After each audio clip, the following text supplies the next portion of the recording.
মায়ার নবী বলেন হাসরের মাঠ এতটাই কঠিন, সূর্যের গরম, জাহান্নামের আগুনের গরম। ওই সময় কেউ কারো দিকে তাকাবার সুযোগ হবে না, সবাই কান্না আর কান্না। নবীদের গুনাহ নাই, তারাও শুধু কাঁদবে।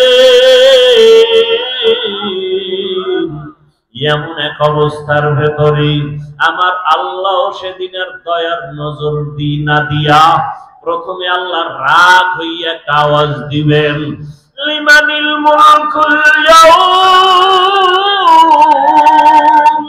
লিল্লাহিল ওয়াহিদিল কাহ্হার। আল্লাহ পাকের কুদরতি আওয়াজে হাসরের ময়দানটা থরথর করে কেঁপে উঠবে। ওদিকে সূর্যের গরম, অন্যদিকে জাহান্নামের আওয়াজ। আল্লাহ বলবে, জাহান্নাম অপেক্ষা কর, বিচারটা শেষ করার পরে তারপরে তোর আশা পূরণ করব। জাহান্নাম আল্লাহর কথা না মানিয়া সামনে আগাবে পেটের ক্ষুধার তাড়নায়। আল্লাহ অর্ডার করবে ফেরেশতারা, জাহান্নাম যদি সামনে আগাইয়া যায় আমি বিচার কাজ শেষ করতে পারবো না, জাহান্নামকে রশি লাগাও, 70,000 শিকল দিয়া বাঁধিয়া পেছন দিকে টেনে ধরো, আসতে যেন না পারে। কিন্তু তারপরও আল্লাহর অর্ডারে শিকল লাগাইয়া জাহান্নামকে ধরে রাখতে পারবে না।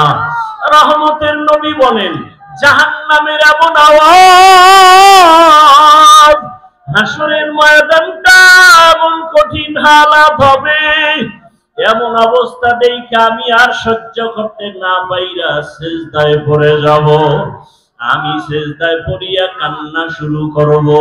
সূর্যের গরম সহ্য করা যায় না, জাহান্নামের আওয়াজ সহ্য করা যায় না। ওদিকে আমার আল্লাহ বড় রাগান্বিত আওয়াজ দিছেন, ও দুনিয়ার টাকাওয়ালা ক্ষমতাওয়ালারা, বাহাদুরি করছো, দেখাও তোমার আজ বাহাদুরি কেমন। এমন অবস্থা আমি সিজদায় পড়িয়া কান্না শুরু করব। ঈসা নবী কাঁদছেন নিজের জন্য, মুসা নবী কাঁদতেন নিজের চিন্তায়। আমি কান্না করিয়া রবের সামনে একবারও আমার কথা বলবো না, আমি কান্না করে বারবার বলবো, আমার উম্মত, আমার গুনাহগার উম্মত। নবী কাঁদবেন আর বলবেন, আল্লাহ জাহান্নামে ফিরাও, জাহান্নাম ফিরাও, আমার একটা উম্মত যেন জাহান্নামে গ্রাস করতে না পারে, জাহান্নামকে ফিরাও। ফেরেশতারা শিকল দিয়ে ফিরাইতে পারে না। তখন আমার মায়ার নবীর কান্না দেখিয়া আমার মাওলার রাগ ঠান্ডা হয়ে যাবে। মাওলা ডাক দিয়া বলবে, আমার মায়ার নবী, আপনার কান্না আমি সহ্য করতে পারি না, আপনি মাথা উঠান, আপনি কি চান আমি এখন দিয়া দিব। মায়ার নবী বলবেন, ইয়া রব, আমার উম্মতের জাহান্নামে দেওয়া যাবে না, জাহান্নামকে ফিরাইয়া দেন। আমার রব আমার নবীকে ঠান্ডা করার জন্য, রাজি ও খুশি করার জন্য কুদরতি হাতে একটু পানি দিবেন।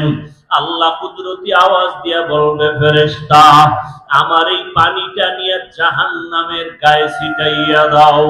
ফেরেশতারা পানি নিয়ে যখন ছিটাইয়া দিবে, জাহান্নাম দ্রুত গতিতে পেছনে ভাগতে থাকবে। আল্লাহ বলেন, ইন্না ইদ্দাতাশ শুহুরি ইনদাল্লাহি 12 শাহরান ফি কিতাবিল্লাহ ইয়াওমা খালাকাস সামাওয়াতি ওয়াল আরদ মিনহা আরবাআতুন হুরুম যালিকাদ দীনুল কাইয়্যিম। আল্লাহ বলেন, বছরে গণনার আকারে মাস হবে 12টা। কিয়ামত পর্যন্ত কোন বছর 11 মাসেও হবে না, 13 মাসেও হবে না। কত মাস? এবং মাসগুলোর নামও রেখেছেন আল্লাহ। এই মাসগুলোর মধ্যে 4 মাস বড় দামি, অন্য মাসের তুলনায় দামি। নামগুলো খেয়াল করবেন। এরপর একটা প্রশ্ন করব, 4 মাস দামি, 12 মাসের মধ্যে 4 নাম দামি। এই 12 মাসের প্রথম মাসের নাম মুহররম, প্রথম মাসের নাম মুহররম। এরপরে কি?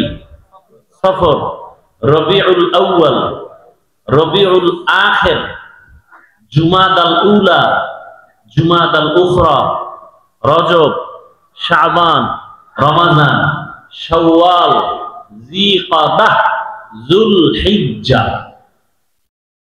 এই 12 মাসের মধ্যে 4 মাস আল্লাহ বলেন দামি। আল্লাহ কয় আমার যে এই সিদ্ধান্তটা আমি লৌহে মাহফুজে লিখে ফেলেছি। কোন দিন? আসমান জমিন সৃষ্টি যেদিন করেছি সেদিন। তাহলে বছরে মাস হবে কতটা? এর মধ্যে কত মাস অন্য মাসের তুলনায় দামি? আল্লাহ যে সিদ্ধান্তটা লিখছেন কোথায়? লৌহে মাহফুজের মধ্যে, আরশে আজিমে। কোন দিন লিখছেন? আসমান জমিন। এই 4 মাসের মধ্যে 1 মাস একটু দূরে আর 3 মাস লাগাতার। 1 মাস যেটা আলাদা এটা হলো শাবানের আগের মাস রজব, রমাজানের আগের মাসের আগে রজব, শাবান, রমাজান। হ্যাঁ, আর হলো 3 মাস একসাথে লাগানো। হজের মাস, হজের আগের মাস, হজের পরের মাস, যিকাদা, যুলহিজ্জা, মুহররম, এই 3 মাস। নামগুলো আবার বলছি, প্রশ্ন করব। রজব, যিকাদা, যুলহিজ্জা, মুহররম, এই 4 মাসের মধ্যে রবিউল আউয়ালের সিরিয়াল কত? দেখছেন না? খবর নাই? রজব, যিকাদা, যুলহিজ্জা, মুহররম, 4 মাসের মধ্যে রবিউল আউয়ালের নাম কত সিরিয়ালে? নাই। তার মানে দাম নাই। বলেন, বুঝেন, কথা বুঝার চেষ্টা করেন। জবাব কম দিবেন, বুঝবেন আগে। যত কথা কম বলবেন তত ভালো। কথা বলার কিছু জায়গা আছে, সেখানে বলবেন। জিগাইলে বলবেন, না জিগাইলে চুপ করে শুনবেন, বুঝার চেষ্টা করবেন। রবিউল আউয়ালের দাম আছে। সবের থেকে তো রমাজানের দাম বেশি। এই 4 মাসের মধ্যে রমাজানের নামও আছে? নাই। এ বিষয়ে ভিন্ন আলোচনা রোজার সময় করছে। তো রবিউল আউয়ালের নাম নাই মানে কি দাম নাই? অবশ্যই আছে। আর ওই 4 মাস যে দামি, সেটার প্রেক্ষাপট কি? মূলত রাসূল তো আসছেন বেঈমানদের সমাজে। বেঈমানদের তো কোনো ধর্ম নাই, বেঈমানের কোনো ধর্ম নাই। মনে যা চায় তাই চলে, তাই করে। তারা উল্টাপাল্টা করত। যখন তখন ঝগড়া, কলহ, দ্বন্দ্ব, যুদ্ধ, বিগ্রহ। আল্লাহর কাছে মুহররম দামি, হজের মাস দামি, হজের আগের মাস দামি। এই মাসগুলো আল্লাহ সম্মানিত ঘোষণা করে বুঝাইলেন, এই মাসগুলোতে কোনো যুদ্ধ করা যাবে না।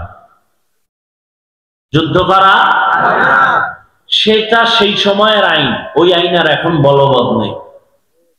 এখন ইসলামের স্বার্থে প্রয়োজন হলে রাষ্ট্রের সমস্ত উলামায়ে আহলে হক বসে বোর্ড গঠন করে ফতোয়া দিলে যে যুদ্ধ করা যাবে, জিহাদ করা যাবে, তো জিহাদ করা যাবে। এখানে কোনো মাস নির্দিষ্ট নেই। তো রবিউল আউয়াল এমন একটা মাস, অনেক ইতিহাসবিদরা এ বিষয়ে অনেক আলোচনা করেছেন। রবিউল আউয়াল রাসূল দুনিয়াতে আসছেন, রাসূল দুনিয়া থেকে চলে গেছেন। নবী আসছেন কোন মাসে, চলে গেছেন কোন মাসে? এটা কিছু ইতিহাসবিদদের মতামত। কিন্তু অনেক এই আষাঢ় মাস নিয়েও ইখতিলাফ করেছেন। কেউ বলছেন রমাজানে রাসূল আসছেন, আরো আরো মাসের নামও আছে। অধিকাংশের মতামত রবিউল আউয়ালে রাসূল আসছেন। রবিউল আউয়াল মাসেই রাসূল বিদায় নিছেন। তা রবিউল আউয়ালে আসলেন, রবিউল আউয়ালে বিদায় নিলেন, মধ্যখানে সময় কাটলো কতদিন? জবাব দেন। 63 বছর। আসার দিন ছিল সোমবার, যাওয়ার দিনও। এই যে সোমবার দিন রাসূলের আগমন, সোমবার দিন রসুলের বিদায়, এই কথায় কারো দ্বিমত নাই। তবে রবিউল আউয়াল নিয়ে দ্বিমত, তারিখ কবে এ নিয়েও দ্বিমত। কেউ বলেছেন রবিউল আউয়ালের 8, কেউ বলেছেন 9, কেউ বলেছেন 11, কেউ বলেছেন 12। তো রসুল রবিউল আউয়ালে সোমবার দিন আসছেন সুবহ সাদিকের সময়। রবিউল আউয়ালে রসুল বিদায় নিছেন সোমবার দিন জোহরের নামাজের আগে চাষতের সময়।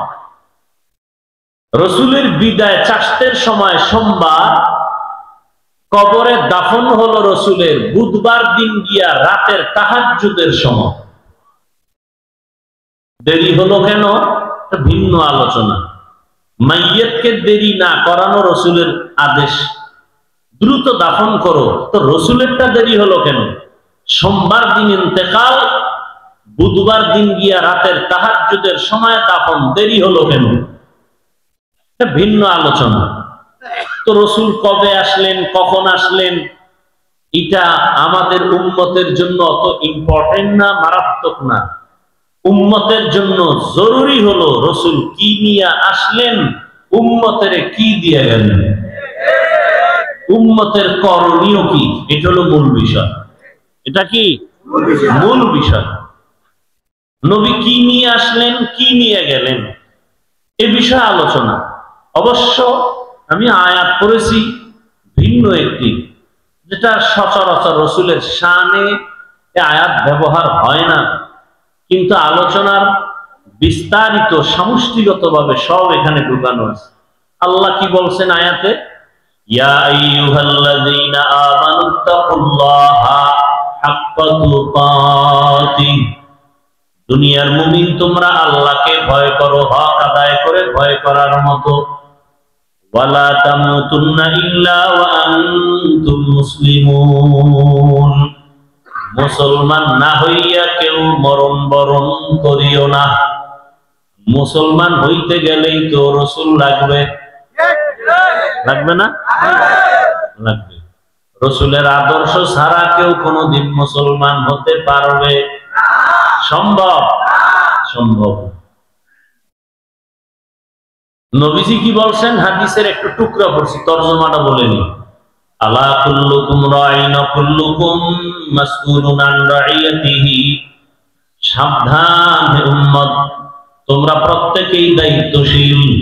আল্লাহর আদালতে দায়িত্বের কারণে জবাবদিহিতার কাঠগড়ায় দাঁড়াতে হবে।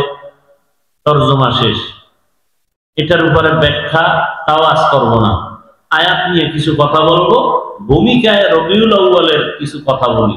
কারণ আরবি মাসের ফজিলত উম্মতের কাছে বয়ান করা একটা সওয়াবের কাজ। এটা কি সওয়াবের কাজ?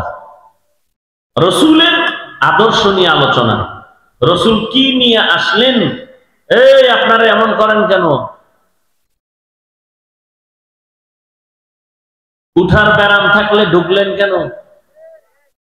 বদঅভ্যাস কেন? বাহিরে দাঁড়ায়া বয়ান শুনেন, কত সুযোগ।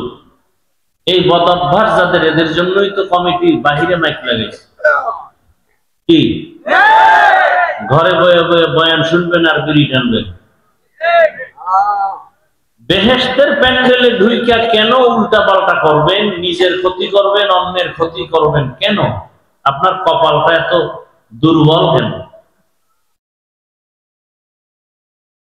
আল্লাহ সব ভাইকে হেদায়েত দান করুন, মাহফিল কবুল করেন, আয়োজনকারীদের কবুল করেন, দান সৎকারীদের কবুল করেন, মাহফিলের বরকতে গোটা দুনিয়াবাসীকে কবুল করেন, বিশেষ করে মুসলমানের ঈমান আমল ইজ্জতের হেফাজত করেন।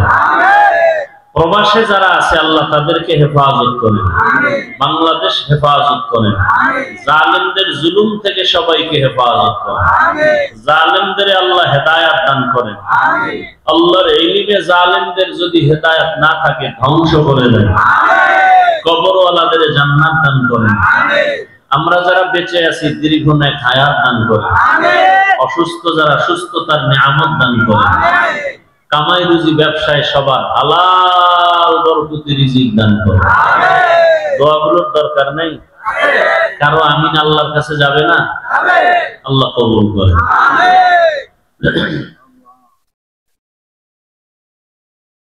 বেশি বেশি দোয়া করা উচিত।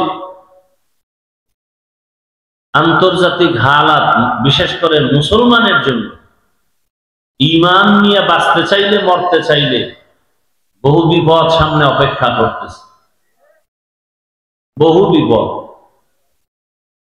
আমার দেশে বড় বিপদ ওলামায়ে কেরাম এক না হওয়া, এটা কিয়ামতের চেয়েও মহাবিপদ। এজন্য বেশি দোয়া করেন, আল্লাহ ওলামায়ে কেরামদের এক নেক বানায়।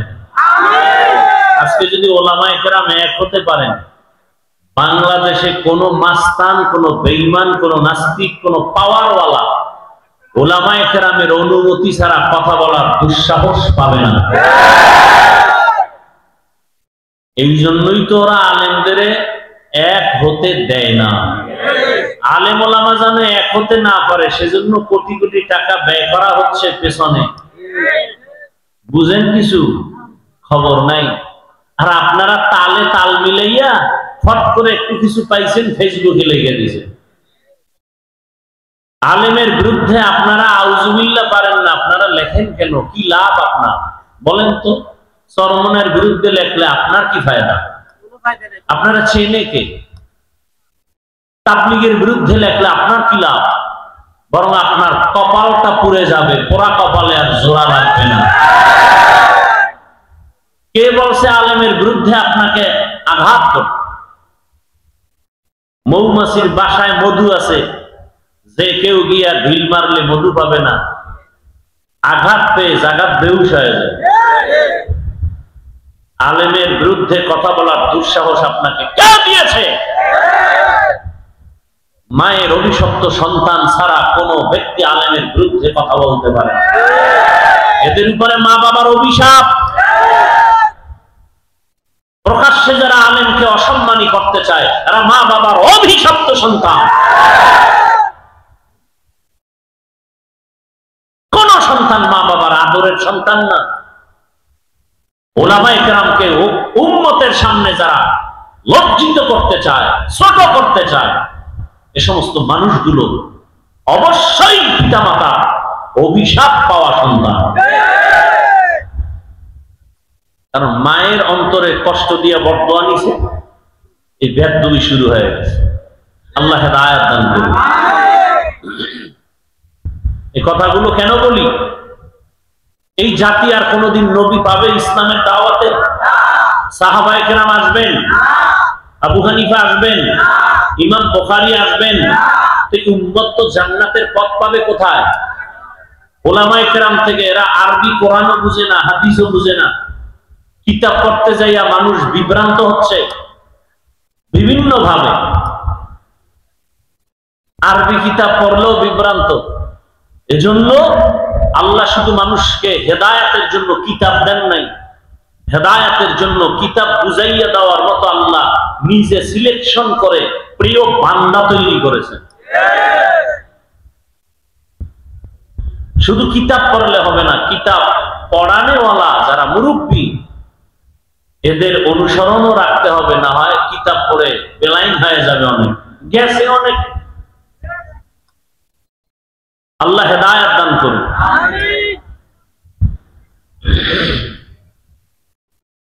অতএব উলামায়ে কেরামের সম্মান বাড়ানোর প্রচেষ্টা করা উচিত, সহযোগিতা করা উচিত। একান্ত কিছু না পারলে চুপ থাকা উচিত। আলেমের ব্যাপারে বিরুদ্ধে কোনো কথা বলবো না, কলম ধরবো না, মন্তব্য করব। আল্লাহ আমাকেও মাফ করে দেন, আপনাদেরও মাফ করে দেন। তো রাসূল রবিউল আউয়ালে কি নিয়ে আসলেন? গোটা জগতের মানুষের হেদায়েতের জন্য সুন্দর আদর্শ নিয়ে আসছেন। কি নিয়ে আসছেন?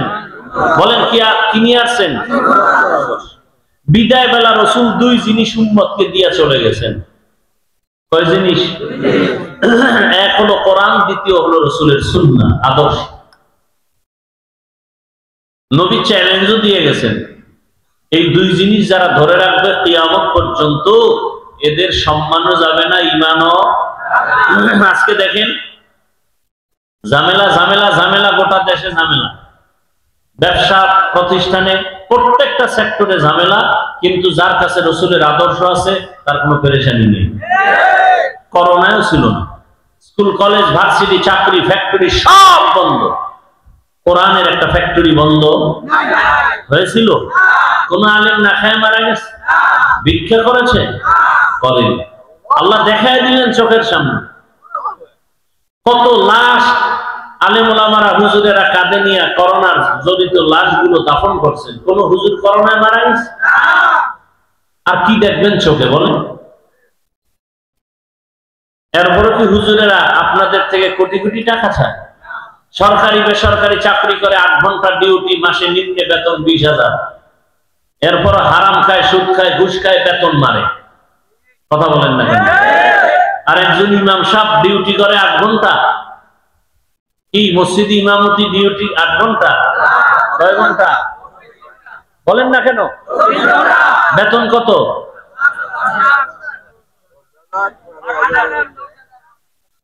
যেই জুলুমটা করেন, আমরা চেয়ারে বইলে তো সব পিঠে মেরে ফলাইতেন। যে জুলুমের তো একটা সীমানা থাকা উচিত। 8 ঘন্টা ডিউটি করে 20,000 টাকা যদি পায়, আর ডান বামে টেবিলের তলে আরো খায় হারাম, আর 24 ঘন্টা ডিউটি করে পবিত্র আলেম, তার বেতন 5,000 হবে। সভাপতি দিবে 100, সেক্রেটারি আরো ধনী সে দিবে 50। কেন? বেশি দিলে সভাপতির সাথে বেদবি হবে। আছে না নাই? এরপরে দুর্ব্যবহার কত প্রকার, আর কোনো সীমানা নেই। কি নোটিশ জারি করে দিছি, ইমাম সাহেব বয়ান চলবে ধুম, মজার বয়ান, তবে রাজনীতি নয়। আপনি কি করেন? সুলাইমান নবীর সিংহাসনে আছেন? কয় না, দুনিয়ার যত নোংরা রাজনীতি আছে তার আমি গডফাদার। কথা বলেন না কেন? নোংরা রাজনীতি যদি কেউ করে, তারা কমিটিতে রাখেন কেন? ইমাম সাহেব রাজনীতি করবে, করলে কোরআনেরটা করবে, সুলাইমান নবীর আইনেরটা, আল্লাহর আইনেরটা করবে, মদিনারটা করবে, নোংরাটা করবে না। এতে দোষ। আর আপনি নোংরা করলে কোনো দোষ নাই। হুজুর বলে কেন সেই দোষ? এক হুজুর সুদের বিরুদ্ধে ওয়াজ করছে, কমিটি বলে আপনি 1 মাসের জন্য বাড়িতে ছুটি নেন, ঘুরে আসেন। আছে না নাই? কারণ শিয়ালের হাতে মুরগি দিলে যা হয়, সুদখোর ঘুষখোর বেনামাজির হাতে মাদ্রাসা মসজিদের চাবি দিলে তো তাই হবে। সুদ খাওয়া হালাল না হারাম? ঘুষ খাওয়া হালাল না হারাম? কেমন হারাম? পায়খানার চেয়ে একটু ভালো। হ্যাঁ, আল্লাহ বলেন দুনিয়াতে আমার দুশ্মন আছে অনেক, তার মধ্যে বড় 2 দল দুশ্মন। বড় দুশ্মন কয় দল? এক দল যারা সুদের সাথে আছে, কোরআনের আয়াত। আর এক দল আমার বড় দুশ্মন, যাদের সাথে আমি আল্লাহ নিজে যুদ্ধ করব। এবার বুঝেন তো আল্লাহ কতটা রাগ হয়ে বলে আল্লাহ নিজে যুদ্ধ করবেন। একদল সুদের সাথে জড়িত, আর এক দল ওলিয়া উলিয়া পছন্দ করে না, দুশ্মনী করে। আল্লাহ বলেন এরাও আমার বড় দুশ্মন। এজন্যই তো আমি বলি, সারা বাংলাদেশে চ্যালেঞ্জ দিয়ে বলি, যারা ওলিয়া উলিয়া মানে না, তারা কোরআন হাদিস মানে না, এরা ভণ্ড। এদের যারা ভণ্ড বলে না, তারাও ভণ্ড। এই বয়ান যদি মসজিদে জুমায় কোনো ইমাম সাহেব করে, উপায় আছে? বলবে যে 1 মাসের ছুটি। এজন্য আবরার সাহেব বলে গেছেন না, সব দেখার দিন শেষ। কি দেখছেন? আমার আওয়াজ নেই এখানে বইয়া কয়, একটু ভোটের আগে টাকা খাইবো পায়খানার নামে। পৌর পেটটার খানা হারাম করবে, মাইয়া পোলার রক্ত তারে হারাম করে ফেলবে ভোটের টাকা খাইয়া। এত বড় নিকৃষ্ট মানুষ হতে পারে? নিজে হারাম খায় খায়, তোমার শিশু বাচ্চা নিষ্পাপ, রক্ত পবিত্র, ওকে কেন হারাম টাকা খাওয়াও? বাপ নামের কলঙ্ক, স্বামী নামের কলঙ্ক। তুমি হারাম খাবা, হুজুরদের সাথে চ্যালেঞ্জ দিয়া খাইয়া মর, জনমের মতো খাও, কিন্তু নিষ্পাপ বাচ্চার কি অপরাধ? ওই বাচ্চাটার রক্ত পবিত্র, ওকে হারাম ঢুকাইয়া কেন রক্ত নাপাক করেছো? তোমাকে অধিকার আল্লাহ তো দেননি। স্ত্রীর রক্ত নাপাক করতেছো হারাম টাকা দিয়ে। আল্লাহ হেদায়েত দান করুন। মুসিবত। আর এই হারাম খাইবে যারা, সুদ ঘুষ, নামাজ হবে না, রোজা হবে না, তেলাওয়াত হবে না, মোনাজাত কবুল হবে না, হজ করলে সওয়াব হবে না, কে বলবে এই কথাগুলো জাতিকে? কে বলবে? তবে আমাকে হুজুর বলছেন, যেহেতু হুজুর গো বয়ান শুনবা না, ওই ভোটের আগে টাকা খাবাই, এরকম যারা কসম খাইছে এরা খাইলে কম খাইও না, জনমের মতো খাইও, বাকি ভোটটা দিবা ইসলামের পক্ষে। টাকা খাওয়ার সময় বলবা ভাই খাওয়া, মনের মতো খাওয়া, ভোট না দিলেও দোয়া দিন। যেহেতু হুজুর গো বয়ান শুনবা না, খাবাই, খাইয়া ওরে ফকির বানাও, কারণ ওর বাবার টাকা না, জনগণের টাকা। কাগজ কইছি, সবাই কইছি, যারা হুজুর গো বয়ান শুনবে না ও খাইবেই। কুকুরের বিরিয়ানি দিল, হাজি বিরিয়ানি খাওয়ার পরে কি পেট ভরবে? নর জাতিগত অভ্যাস, ময়লা খাবেই। কি? আল্লাহ হেদায়েত দান করুন। হ্যাঁ, রাগ করতেছেন? ইয়া আইয়ুহাল্লাযীনা আমানুত্তাকুল্লাহা হাক্কা তুকাতিহি ওয়া লা তামুতুন্না ইল্লা ওয়া আনতুম মুসলিমুন।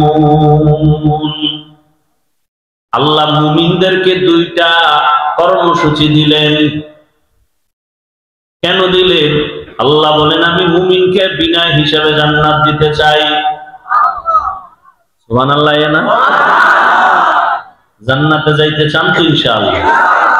যারা আজকে ফজর করেন নাই, যোহর করেন না, আসর, মাগরিব, এশা করেন নাই, আপনার কোন জান্নাত? জান্নাতের মালিককে দেখতে, জান্নাতুল ফেরদাউস।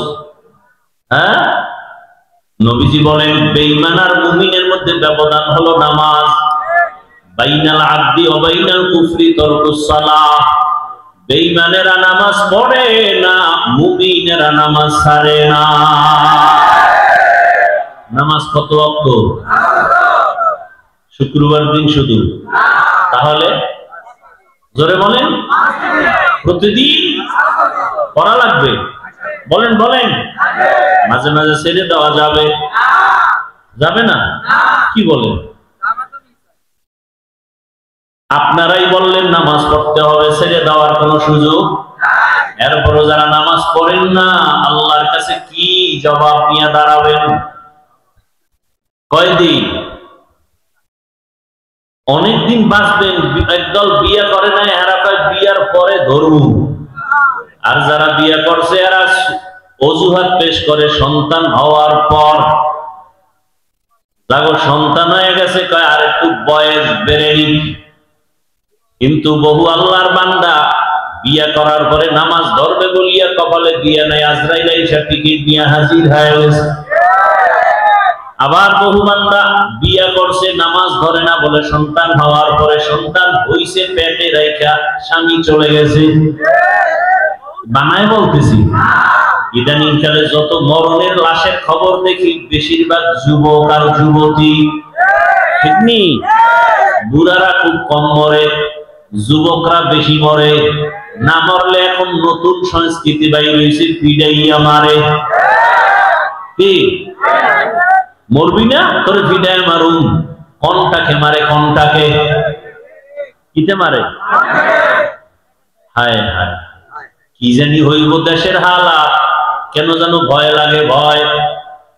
অনেকে ভাবতেছেন সোনার বাংলা এত সুন্দর সুযোগ আসে নাই। আমি তো দেখি অন্য সময় সে ভয়, অনেক ভয়।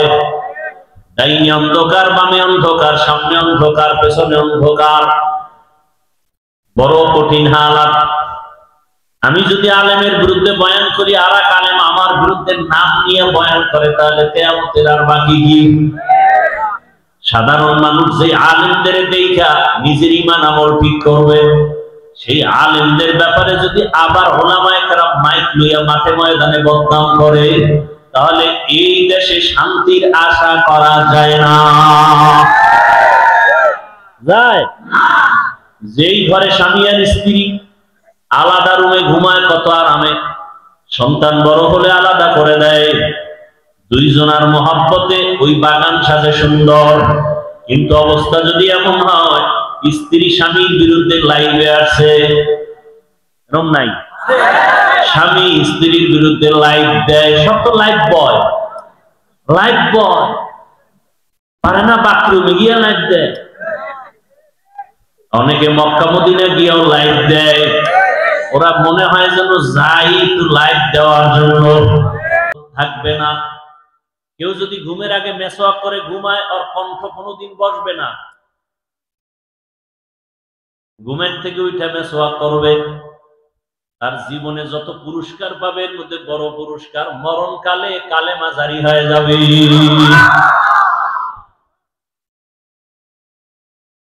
আজকে একটা শুরুতে আমল দিছিলাম, মনে আছে?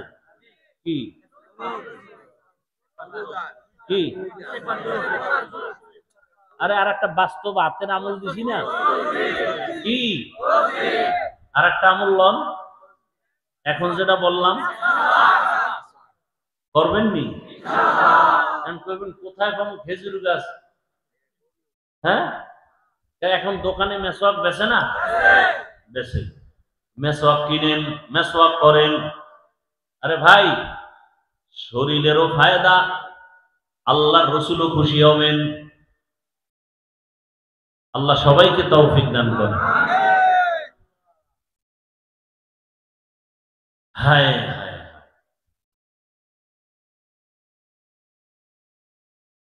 আল্লাহ পাক রব্বুল আলামিন মুমিনদের দুইটা কর্মসূচি দান করেছেন।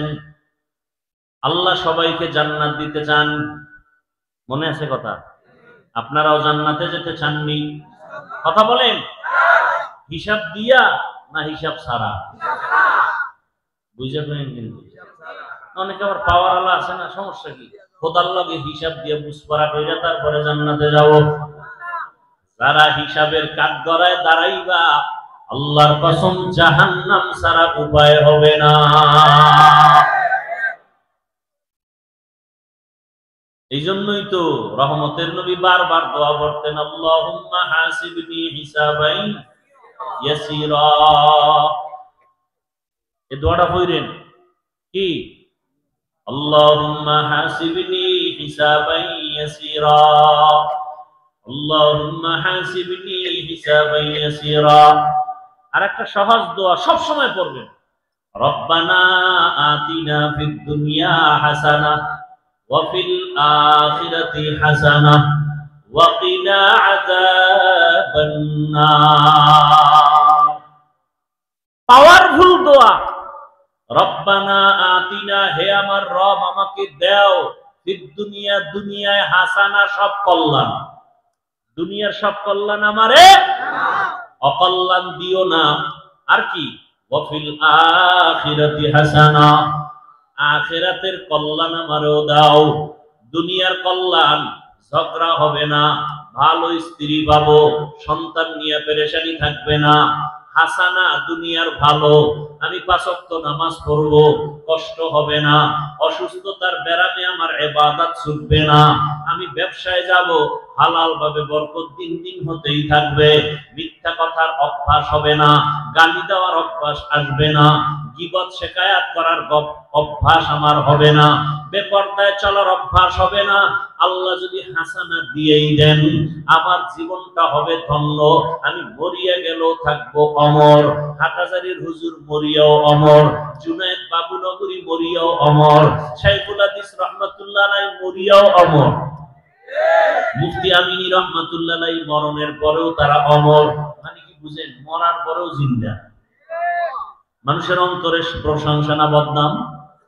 সরমনাইল সৈয়দ ফজলুল করিম ইন্তেকালের পরেও অমর, সবার অন্তরের মধ্যে মায়া মোহাব্বত। কথা ঠিক নেই? উজানির হযরত যারা দুনিয়া থেকে চলে গেছেন, কিন্তু মানুষের অন্তরে আছে। ঠিক নি? এরে নবীর উম্মতের দল, হাসানা দুনিয়ার সব কল্যাণ, আখিরাতের কল্যাণ কি? ও আল্লাহ, হাসরের ময়দানটা যখন কায়েম হয়ে যাবে, আরাফার ময়দান হবে হাসরের মাঠ। সারা দুনিয়া হাসরের মাঠ, আরাফার ময়দান মক্কার পাশে। আল্লাহর বিচারালয় স্টেজ হবে আদালত। নারীরাও উলঙ্গ দাঁড়াবে, পুরুষেরাও উলঙ্গ দাঁড়াবে। একদিকে সূর্যের গরম, আল্লাহ বলবে সূর্য নিচে আয়, নিচে আইসা তোর যত মুখ আছে নিচে কর, যত গরম আছে সব জমিনে ছাড়। সূর্যের গরমে মাটির জমিনটা পুড়িয়া তামা হয়ে যাবে। লোহা হবে না কেন? সূর্যের গরমে জমিনটা পুড়িয়া স্বর্ণ হবে না কেন? রূপা হবে না কেন? তামা হওয়ার কারণ ওদিন তো ইনসাফের বিচার হবে। স্বর্ণের মধ্যে ওই গুণ নাই, তামার মধ্যে যে গুণ আছে, রূপার মধ্যে নাই, লোহার মধ্যে নাই। বলে কেমন? বলে লোহার এক অংশ গরম করলে ভিন্ন অংশ গরম হবে না। স্বর্ণ তাই এক, রূপাও এক। তামা এমন একটা ধাতু, এক অংশ গরম হলে পুরা অংশটাই সাথে সাথে গরম হয়ে যাবে। নারীরা উলঙ্গ, পুরুষেরাও উলঙ্গ দাঁড়াবে। অন্যদিকে আবার জাহান্নামের আওয়াজ, এত বিশাল জাহান্নামের গুরিম গুরিম আওয়াজ হবে। হাসরের ময়দানে সূর্যের গরমে মানুষ বেকারার হয়ে যাবে। ওদিকে জাহান্নামের আওয়াজ, জাহান্নামের আওয়াজে হাসরের ময়দানটা থরথর করে কেঁপে উঠবে। জাহান্নাম চিল্লায় বলবে, ও দয়ার মালিক, জাহান্নামের ক্ষুধা নিবারণের জন্য সমস্ত গুনাহগার গুলো আমার পেটের মধ্যে দাও, বেনামাজি গুলো আমার পেটে দাও, বেপরদাওয়ালারা কোথায় আমার পেটের মধ্যে দাও। জাহান্নামের চিৎকারে হাসরের ময়দানটা থরথর করে কেঁপে উঠবে। শুধু কি তাই, হাসরের ময়দান এতটাই যে কঠিন, রহমতের নবী চোখের পানি ছেড়ে কান্নায় বিভোর হয়ে গেলেন। এরে নবীর উম্মত, আম্মা জান আয়েশা রাদিয়াল্লাহু আনহা, রাসূলের আদরের স্ত্রী, উম্মাহাতুল মুমিনিন, আম্মা জান বলেন, আমি একদিন তাকাইয়া দেখি আমার হুজরার মধ্যে রহমতের নবী গুন গুন করে কান্না করতেছেন। মাঝে মাঝে দেখতাম রসুল আমার হুজরায় বসে মাঝে মাঝে কান্না করেন, চোখের পানি ছেড়ে কাঁদেন। গুনগুন করে রহমতের নবী কান্না করেন। আমি আয়েশা বড় ভয় পেয়ে যাইতাম, মনে হয় যেন আমি আয়েশা কোনো বেয়াদবি করে ফেলেছি। রহমতের নবীর সাথে যদি কেউ বেয়াদবি করে তার জাহান্নাম ছাড়া উপায় নাই। আম্মা জান আয়েশা রসুলের কাছে যাইতেন আর মায়া লাগায় আস্তে করে বলতেন, রহমতের নবী, আপনি চোখের পানি ছেড়ে গুনগুন করে কাঁদেন কেন? আমি আয়েশার উপর আপনি কি রাগ করেছেন? আমার কোনো বেয়াদবির কারণে কি আপনি বেজার হয়ে গেছেন? আম্মা জানের কথা শুনিয়া রহমতের নবী বলতেন, ও আয়েশা, আমার সাথে তোমার বেয়াদবি হবে কেন? আমি তো তোমার উপরে অনেক খুশি। আম্মা জান জবাবে বলতেন, ইয়া রাসূলুল্লাহ, আমার বয়স অনেক কম, 6 বছর বয়সে আপনার সাথে আমার বিবাহের বন্ধন হলো, 9 বছর বয়সে আমি আপনার ঘরে আসছি। নবী, আমার বয়স অনেক কম, না জানি আমার এই অল্প বয়সে অজান্তে কোনো ভুল হয়ে যায়, আপনার সাথে বেয়াদবি হয়ে যায়। আর বেয়াদবি যদি হইয়াই যায় আমার জিন্দেগি বরবাদ হয়ে যাবে।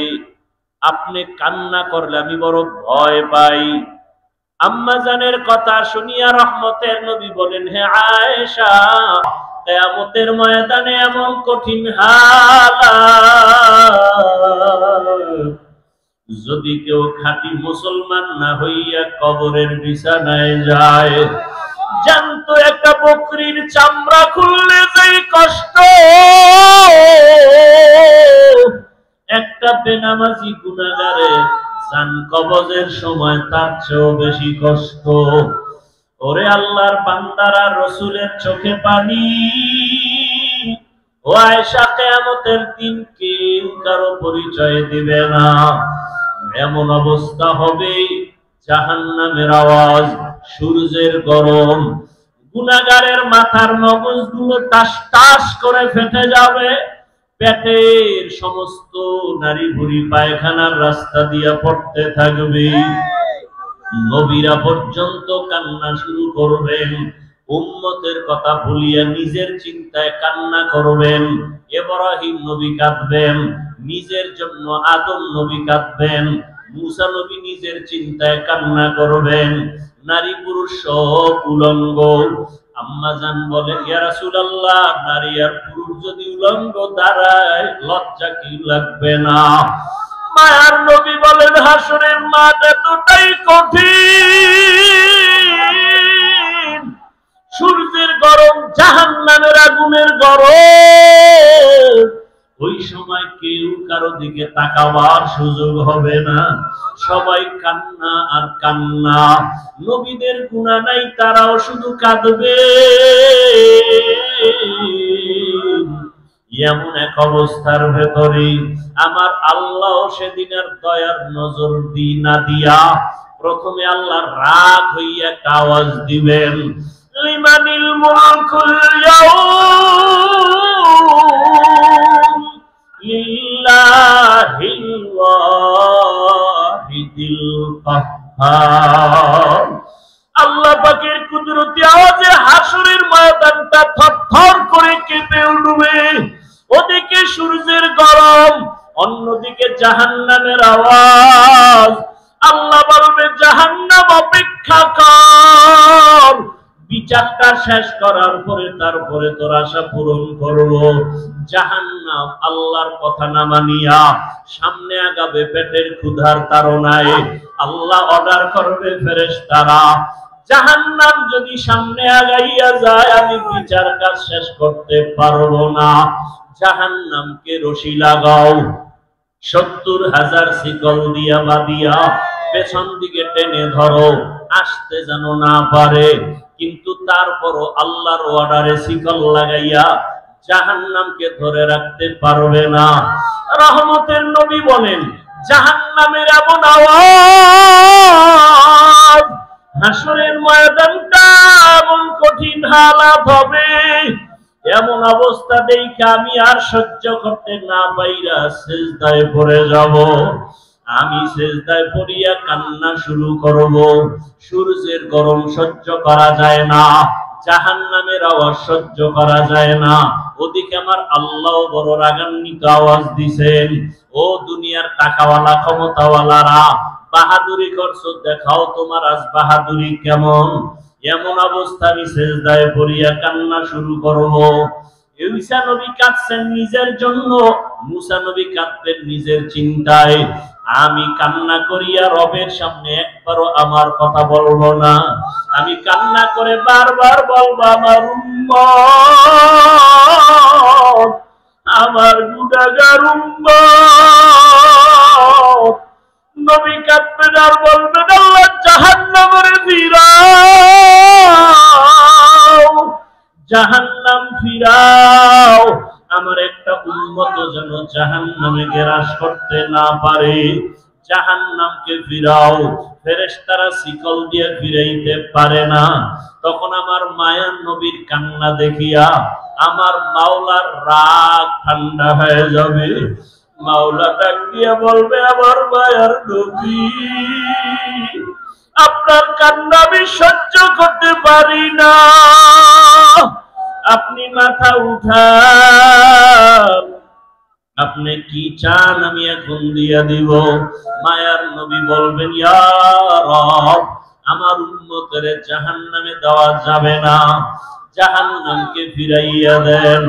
আমার রব আমার নবীকে ঠান্ডা করার জন্য, রাজি ও খুশি করার জন্য কুদরতি হাতে একটু পানি দিবেন।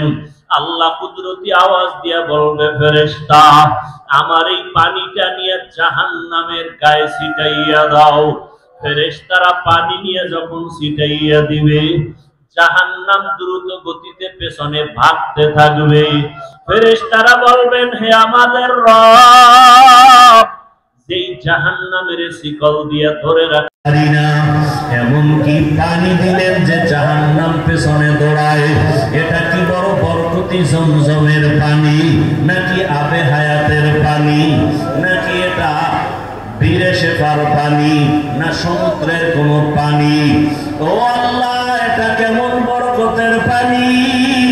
আমার আল্লাহ তখন বলবেন, এটা সমুদ্রের কোন পানি না, বীরে শেফার পানি না, জমজমের পানি না, এটা কোন বৃষ্টির পানিও না।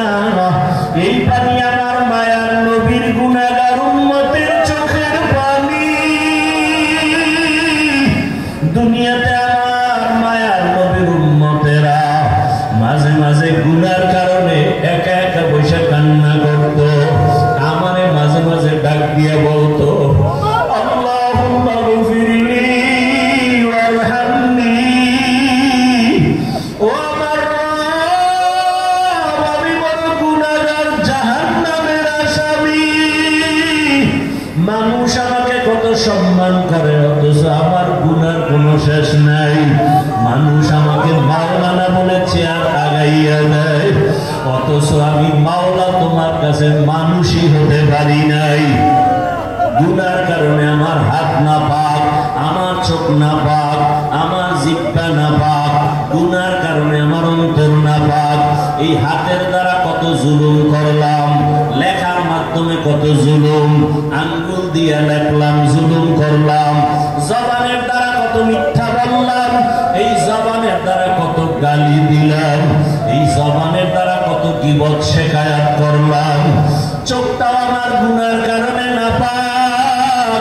মানুষ জানে আমি বড় বক্তা, কিন্তু মাওলা তুমি জানো আমি সারা রাত মোবাইলে তাকায় তাকায় বেগানার ছবি দেখতেছি। মানুষ জানে আমি মসজিদের ইমাম, কিন্তু আমি সারা রাত মোবাইল চালাই। মানুষ জানে না, তুমি তো জানো আমার চক্ষু দুইটার নাপাক, আমার হাত দুইটার নাপাক, আমার অন্তর পরিকল্পনার গুনার কারণে নাপাক। ও আল্লাহ, তুমি আমাকে মাফ করে দাও। এইভাবে কিছু আল্লাহর বান্দারা আল্লাহর কথা মহব্বত নিয়ে জাহান্নামের ভয়ে কান্না করে। কিয়ামতের ময়দানে গুনাহগার উম্মতের পানির ফোঁটা বৃথা যাবে না।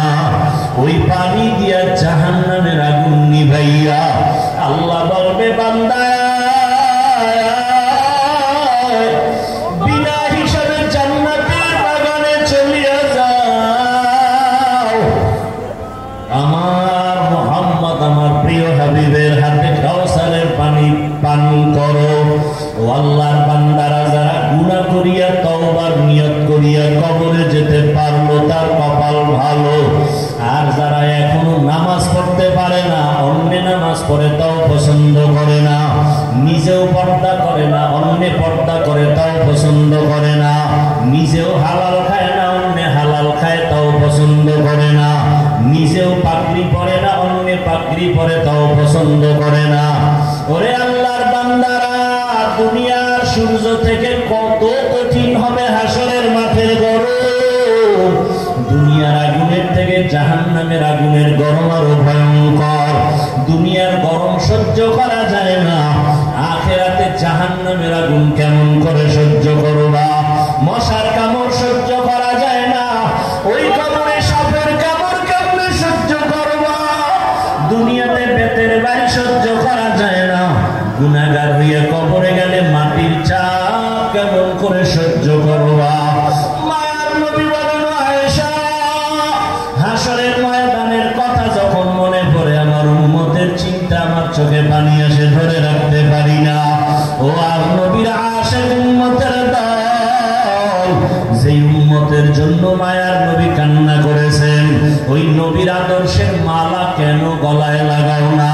জীবনে তো দাড়ি কম কাটো নাই, নামাজ তো কম সারো নাই রে বাবা।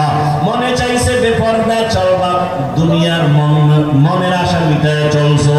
মনে চাইছে গান শুনবা, মনের আশা পুরাইয়া গান শুনছো। মনে চাইছে পার্কে পার্কে ঘুরবা, জীবনটা পার্কে পার্কে কাটাইলা। মনে চাইছে গীবত করবা, কারো বাধা মানো নাই, গীবত করে কাটাইছো। মনে চাইছে কাউকে ইজ্জত নষ্ট করবা, করে ফেলেছো। মনে চাইছে চুরি করবা, ডাকাতি করবা, মানুষকে বেইজ্জতি করবা, করেছো। মনে চাইছে শিক্ষকের সাথে বেয়াদবি করবা, করেছো। আমি আল্লাহ কিছু বলি নাই। মনে চাইছে মা বাবার সাথে বেয়াদবি করবা, করেছো। আমি আল্লাহ ধরি নাই। মনে চাইছে আলেমের বিরুদ্ধে কিছু বলবা, বলেছো। আমি আল্লাহ ধরি নাই। বরং আমি আল্লাহ বারবার ডাকি তওবার দরজা দিয়া, লা তাকনাতু মির রাহমাতিল্লাহ। এরে বান্দা, তোরে আদর করে আমি বানাইছি, যত গুনাহ করেছো তওবার দরজায় ফিরে আয়, আমার কাছে তওবা কর। যদি তওবা না করিয়া কোন দিকে দৌড় দাও, জাহান্নামের আগুন সহ্য করতে পারবি না রে গোলাম। এখন সময় আছে, তওবা কর। ও আমার যুবক বাবারা, বৃদ্ধ বাবাজি, পর্দার আড়ালের মা বোনেরা, জীবনে তো বেপরদায় কম চললেন না, বন্ধু বান্ধবী নিয়ে তো আড্ডা কম দিলেন না, স্বামীর টাকা গুনার কাজে ব্যয় তো কম করলেন না, মোবাইলে কত বাজে সময় নষ্ট করলেন। এখন অনুরোধ করি তওবা করেন। মনে মনে আমার আল্লাহকে ডাকেন, হে আল্লাহ, জীবনে বহু গুনাহ করেছি, তওবা করতে চাই। আর নামাজ ছাড়বো না, আর দাড়ি কাটবো না, বেপরদায় চলবো না, গীবত শিকায়ত করবো না, মিথ্যা বলবো না, গালি দিব না, মা বাবার দোয়া নিয়ে চলবো, শিক্ষকের দোয়া নিয়ে, উলামায়ে কেরামের পরামর্শ নিয়ে, নবীজির আদর্শ মেনে চলবো। তওবা করার মতো যদি অন্তর তৈরি হয়, 2 ফোঁটা চোখের পানি ছেড়ে আমার মাওলাকে ডাক দাও। কান্না যদি না আসে, ডানে বামে তাকায় দেখো কার চোখে পানি। ওরে কান্নাওয়ালার দোয়া মাওলা খালি ফিরাবেন না, যাদের চোখে পানি আছে তাদের কাছে হাতটা বাড়াইয়া দোয়া চাও। ও বাবারা, যারা এখানে এতিম, জীবনে আব্বা বলে ডাক দিতে পারবা না, অনেকে মা হারা অসহায়, মা বলে ডাক দিতে পারবা না, ওই মা বাবার কথা স্মরণ করে চোখের পানি ছেড়ে তওবা করো। আর যার বাবা বেঁচে আছে, থাকলে হাতটা বাড়াইয়া দোয়া নাও। বাবারে যদি বলো, বাবা জীবনে গুনাহ কম করি নাই, বেয়াদবি করেছি, দয়া করে মাফ করে দাও। বাবায় যদি নেক নজরে তাকায়, তোমার কপাল খুলে যাবে। বাসায় গিয়ে যদি পারো, মায়ের হাতটা ধরিয়া বলিও, মা জীবনে বহু কষ্ট দিয়েছি, তোমার হক আদায় করতে পারি নাই, মনে কত কষ্ট দেওয়ার কারণে তুমি গোপনে একা একা কান্না করেছো। মা, তোমার দোয়া ছাড়া তো আমি মানুষ হইতে পারি নাই, তোমার চোখের পানি আর দোয়ার কারণে আজকে চেয়ারে বসছি, তোমার চোখের পানি আর দোয়ার কারণে আজকে সম্মানের মালিক। মা, অনেক অন্যায় করেছি, তুমি আজকে আমার মাথায় হাত দিয়া দোয়া করে দাও। মা যদি কথা শুনে দেখবা চোখে পানি, মা চোখের পানি দিয়া নরম দিলে ডাকবে, বাবা আয়। মাথায় হাতটা দিয়া ডাকবে, আর সে আজিমের মালিক, আমার সন্তানটাকে তুমি মাফ করে দাও। ওই মা বাবার দোয়া ছাড়া লেখাপড়ায় সফলতা আসবে না, চাকরির জীবনে সফলতা আসবে না, মা বাবার দোয়া ছাড়া জীবন সফল হবে না। আল্লাহর কাছে খাঁটি অন্তরে তওবা করো, মরিয়া গেল আর গুনাহ করবো না। মা বাবার দোয়া নিয়া, শিক্ষকের দোয়া নিয়া, উলামায়ে কেরামের পরামর্শ নিয়া, নবীজির আদর্শ মেনে জীবন কাটাবো। আল্লাহ আমাদের সবাইকে কবুল করেন। আলহামদুলিল্লাহি রাব্বিল আলামিন, ওয়াসসালাতু ওয়াসসালামু আলা সাইয়্যিদিল আম্বিয়া